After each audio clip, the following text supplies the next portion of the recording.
bentuk pembelaan Allah, tiba-tiba Allah membolak-balikan hati orang itu. Dan buat Allah membolak-balikan hati itu lebih ringan dari kita membolak-balikan telapak tangan. Ada yang susah bolak-balik telapak tangan? Susah nggak ada kan ya? Gampang banget kan? Segampang itulah, bahkan lebih dari itu buat Allah untuk yuqallibul qulub, membolak-balikan hati. Buat teman-teman ya yang di sebelah selatan masjid, mohon bersabar, jangan memaksa masuk supaya semuanya nyaman. Kan ayatnya berlapang-lapanglah dalam majelis. Jadi berikan tempat untuk orang yang sudah masuk duluan. Mudah-mudahan yang di luar dapat pahala lebih karena bersusah payah untuk datang dan ternyata tempatnya agak jauh di mata. Enggak, blunder. Aneh. Oke, lanjut. Lupa Buat Allah membolak-balikan hati itu lebih gampang dari kita ngebolak-balikin tangan kita. Gampang banget nih. Jadi nggak ada yang di mata Allah atau dalam persepsi Allah ada hati yang kayaknya nih susah banget nih dibolak-balik. Jadi kamu mending nggak usah ke situ lagi deh. Saya juga kewalahan ngebolak-balik hati dia. Enggak, mudah. Terus kenapa ada yang dibiarkan, ada yang dibalikan hatinya?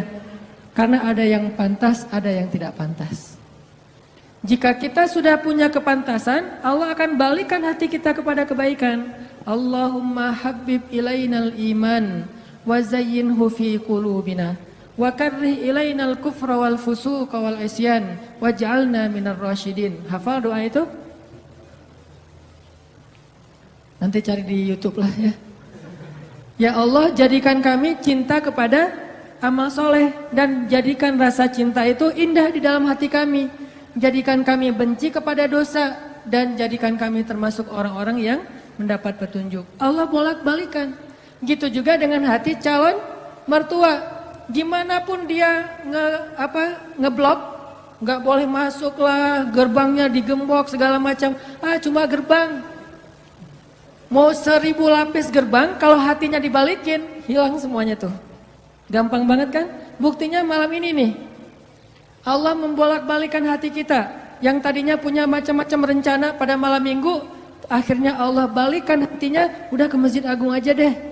Bukan karena saya, bukan karena pemuda hijrah, bukan karena teman-teman panitia, tapi karena Allah mengikat hati kita, mengarahkan hati kita untuk bisa datang ke masjid. Sehingga ribuan anak muda tiba-tiba memakmurkan dan meramaikan majelis ilmu.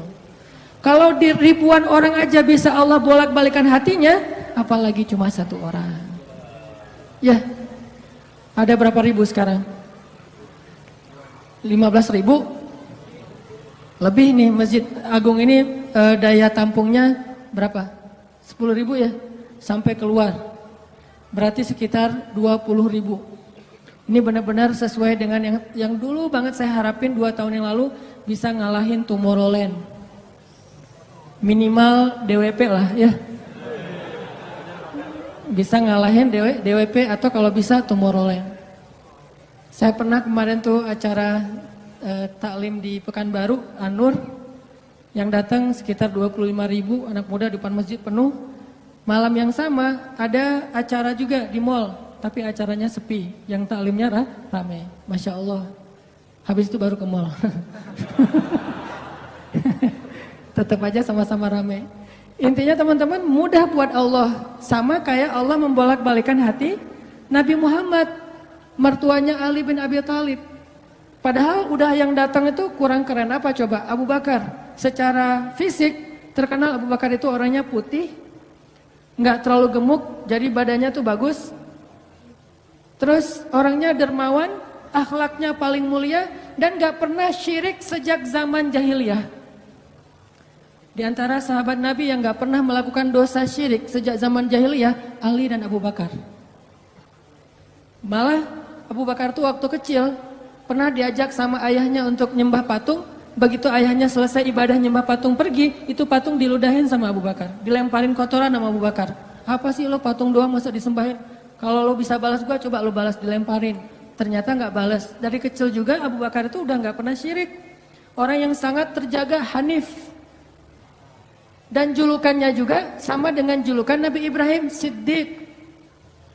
Wadhkur fil kitab Ibrahim innahu kana siddiqan nabiyya. Ibrahim Siddiq, Abu Bakar Siddiq, sama nih. Bahkan Nabi sering membandingkan Abu Bakar sama Ibrahim. Engkau wahai Abu Bakar seperti Ibrahim. Engkau wahai Umar seperti Musa. Ya iyalah Umar ya. Musa kan gak sengaja noel orang langsung meninggal kan ya. Ngelihat Bani Israel agak ramai gitu, lagi mau gelut sama orang Kipti. Karena Musa kasihan kepada Bani Israel yang lemah, akhirnya dia cuma ditakol dikit lah si orang Kipti ini teh. Cuma apaan sih lo? Meninggal. Belum diginiin, baru gini doang coba. Jadi kalau dulu ada ultimate fight, kayaknya Musa tuh juara bertahan tuh. Nah kalau di zaman Nabi, orang kayak Musa, Umar. Jawara, Quraisy. Kalau ada yang macam-macam sama Umar, lo berani sama gua. Nih lo lihat nih. Nggak ada yang berani sama Umar. Kalau lo pengen istri lo jadi janda, anak lo jadi yatim, lo tunggu gua di belakang gedung itu. Gedung, bukit. Nggak ada gedung dulu teh. Nggak ada yang berani nungguin Umar. Lancar aja tuh hijrahnya.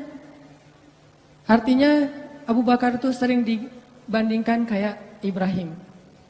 Terus dengan Nabi akrab banget tuh Abu Bakar. Jadi kayak soulmate-an berdua tuh. Belum dapat risalah Islam juga, Nabi itu kalau jalan sama Abu Bakar jalan yuk kemana? Ngopi kalau bahasa kita teh. Ngopi sama Abu Bakar berdua.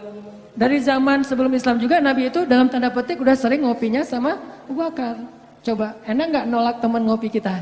Agak susah kan dia ngajak kemana? Nggak enak kan nolaknya. Ya udah gua datang gitu. Ali ngerasa wah nih yang datang nih saingan berat nih. Pernah bersaing dengan orang kayak gini? Pernah, cuman sering kalah. Gak ada saingan juga masih ditolak ya, apalagi ada saingan. Nah itu mah saya banget, bukan teman-teman. Udah biasa ditolak, pada akhirnya diterima juga. Karena saya gak mau menyerah. Datang Abu Bakar, mau ngelamar Fatimah. Ali pas tahu berita itu, ya udahlah berarti pupus harapan. Hashtagnya berhenti aja. Udah gak bisa ngapa-ngapain. Tidak lama kemudian setelah Abu Bakar lama di rumah Nabi terus pulang, Ali merhatiin wajah Abu Bakar, nih wajah diterima atau wajah ditolak nih. Ternyata dapat kabar Abu Bakar ditolak sama Nabi. Yes, kata Ali. Abu Bakar ditolak sama Nabi. Cuman sisi lain, Ali makin gak pede. Kalau Abu Bakar aja ditolak, siapa saya? Bahkan lebih ditolak lagi. Jangan-jangan belum sampai di pintu juga, udah Ali pulang aja deh. Abu Bakar aja ditolak. Yang kurang apa coba? Akhlak luar biasa, agama terbaik. Bahkan umat Islam paling baik imannya tuh. Dan amal solehnya Abu Bakar. Gak ada tandingan lah.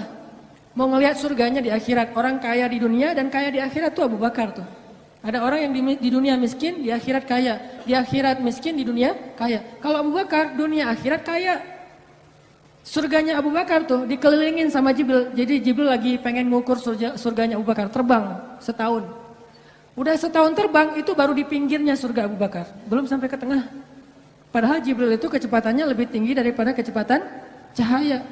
Bayangin, udah setahun perjalanan cahaya baru di pinggir surganya Abu Bakar. Belum juga masuk, belum sampai ke alun-alunnya surga Abu Bakar. Baru juga perbatasan coba. Kurang apa Abu Bakar? Ditolak sama Nabi. Duh, makin gak pede, kata Ali. Cuma gak pakai, bukan orang Sunda soalnya. Gak lama kemudian datang lagi. Cowok keren, jawara Mekah, Umar datang. Assalamualaikum. Suaranya agak-agak gitulah. Walaupun susah nirunya, cempreng soalnya. Assalamualaikum, waalaikumsalam, kata Nabi datang. Pas diintip sama Ali, tanya-tanya ke teman-temannya, ada berita apa nih, trending topik. Ternyata trending topik di Twitter, Umar melamar Fatimah. Wah, rame lagi viral di mana-mana. Makin, aduh saingannya berat-berat gini, gak ada yang di bawah saya gitu yang datang, biar saya agak-agak pede gitu. Ternyata Umar pulang juga ditolak lagi sama Nabi. Ali, yes, tapi tuh gimana ya kalau Umar aja ditolak, yang paling kuat bisa menjaga Fatimah banget kan. Kalau ada apa-apa Fatimah tenang aja, ada gua. Naik motor berdua sama Umar gitu kan, zaman kita mah ya. sengaja nggak bawa jas hujan. Kalau udah hujan, buka baju kasih ke ceweknya, nggak pakai baju memotoran.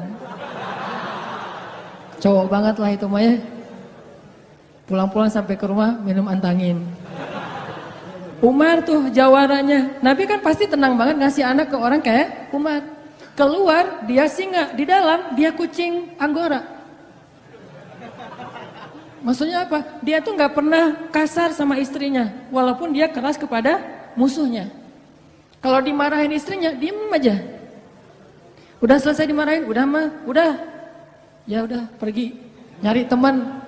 Ah mau curhat, habis dimarahin istri, pergi ke rumah Nabi. Pas di depan rumah Nabi kedengaran dari dalam, Nabi juga lagi dimarahin istrinya. Nabi juga diem aja. Ini teladan orang-orang soleh. Jadi yang keren tuh bukan yang gampang marahin istri, tapi yang gampang dimarahin istri. Setuju yang di atas? Cowok keren itu bukan yang gampang marahin istri, tapi yang gampang dimarahin istri. Pah, ya mah. Di dalam rumah tuh, ya mah. Di luar, apa lo? Itu cowok keren tuh. Pas Nabi keluar, ada Umar. Ya Rasulullah, Umar gak mau ngebahas, gak mau komen lah. Daripada komentar di blog kan. Diam aja deh gitu. Udah selesai jalan sama Umar. Umar nanya, ya Rasul saya tadi habis dimarahin istri. Mau ngajak Rasul ngopi, curhat. Nabi juga lagi dimarahin. Kata Nabi, bagaimanapun dialah yang mengurus rumah. Dia yang mengurus aku, keluargaku. Nabi nyebutin kebaikan-kebaikan istri. Gak mau nyebutin, dasar emang perempuan emang kayak gitu ya. Saya tuh Nabi loh, masa Nabi dimarahin? Kamu paham gak sih perasaan aku? Gitu. Enggak, Nabi gak ngomong kayak gitu. Nabi cuma membicarakan kebaikan istrinya. Umar yang datang ditolak. Akhirnya Ali udahlah, mau kayak gini mah kayaknya udah gak mungkin deh. Abu Bakar ditolak, Umar ditolak, berarti ada standar di atas mereka berdua. Yang kaya raya ditolak, yang paling eksis berpengaruh, jawara ditolak. Nah saya gak punya dua-duanya.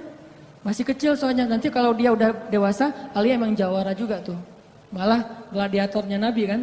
Ketika orang gak berani menantang seorang musuh, Ali yang berani. Saya Rasulullah, Ali itu. Akhirnya Ali diam-diam aja, udah gak mau ngebahas lagi tentang Fatimah. Udah aja tutup bab tentang Fatimah. Sekarang yang lain aja deh. Tapi teman-temannya ngegojlokin terus. Ali. Kalau bahasa kita, jomblo gitu. Dibully terus. Ustadz posting bully. Teman ngomong gak bully. Pokoknya bully nasional aja.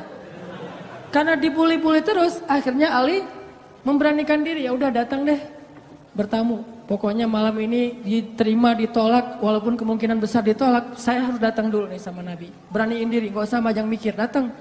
Assalamualaikum, waalaikumsalam. Ali masuk. Nabi kan senang banget sama Ali ya.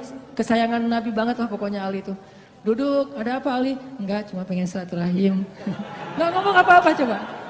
Cuma pengen silaturahim. Nabi sehat, mau diambil air hangat. Pokoknya gitu-gitu aja. Ali ada apa? Enggak ada apa-apa ya Rasulullah. Cuma kangen aja pengen duduk sama Nabi. Kayak gitu aja terus. Lama-lama Nabi kan paham. Dan Allah yang kasih wahyu. Ali, kamu gimana sama Fatimah? Langsung Fatimah. Kebayang gak sih perasaan kita tuh sama orang yang kita kayak udah ngeklik banget, udah habis-habisan, pokoknya kalau gak dia saya mending gak usah nikah deh, gitu ya. Kalau gak dia mending saya jomblo aja seumur hidup. Kalau gak dia mending saya bunuh diri aja. Udah gitu bunuh dirinya gak mati lagi kesangkut di tiang listrik. Ali itu udah hatinya tuh udah kena banget sama Fatimah, dan itu karena Allah yang mengikat hati mereka berdua. Pas Nabi bilang gitu, Ali langsung curhat. Ya Rasul, ya saya pengen, tapi saya nggak punya apa-apa.